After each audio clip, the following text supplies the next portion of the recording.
अमावस्या की रात थी। जंगल में हर ओर सन्नाटा पसरा हुआ था।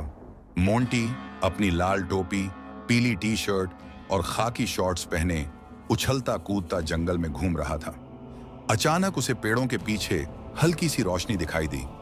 मोंटी ने अपनी बड़ी चमकीली आंखों को घुमाते हुए कहा, यह रोशनी जंगल के बीच में क्या कर रही है? और उस दिशा में बढ़ गया। थोड़ी देर बाद वह जंग लगे लोहे के फाटक के सामने खड़ा था, जिस पर फेडेड अक्षरों में लिखा था, कार्निवल ऑफ शैडोज, साए का मेला। मोंटी ने फाटक खोला और अंदर दाखिल हुआ। अंदर का नजारा अजीब था। टूटे झूले, फटे तंबू और हवा में बहे हुए कागज के टुकड़े। एक पुराना कैरोसेल धीमी रफ्तार से घूम रहा था। अचानक उसे एक कठपुतली शो का बूथ दिखा। कांच के पीछे कठपुतलियां उसे घूर रही थीं। तभी एक धीमी डरावनी आवाज गूंजी, आओ मोंटी, हमारे साथ खेलो। मोंटी का दिल तेजी से धड़कने लगा। उसने डरते हुए कहा, कोई है यहाँ? भागते हुए मोंटी एक बड़े जोकर के टेंट में जा पहुंचा। अंदर एक लंबा जोकर खड़ा था, जिसका चेहरा सफेद रंग से पुता हुआ था। आंखों के चारों ओर काले धब्बे और होंठों पर अजीब मुस्कान थी। स्वागत है मोंटी, तुम हमारे नए मेहमान हो।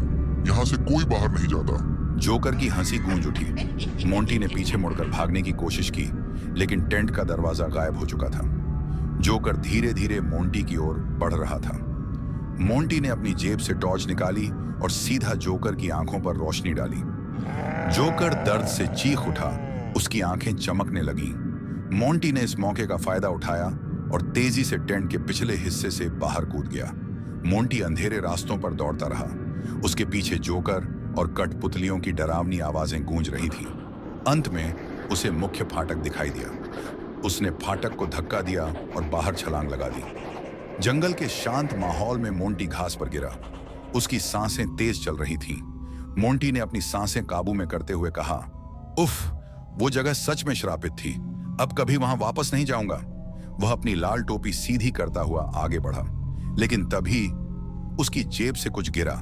वो जोकर की छोटी कठपुतली थी। कठपुतली के काले खोखले आंखों से हल्की लाल रोशनी झिलमिला रही थी। ध्यान से मोंटी, खेल अभी खत्म नहीं हुआ।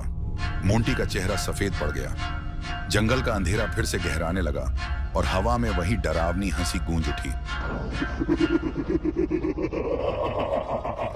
कुछ दरवाजे बंद ही रहने चाहिए, क्योंकि कुछ कहानियां कभी खत्म नहीं होती।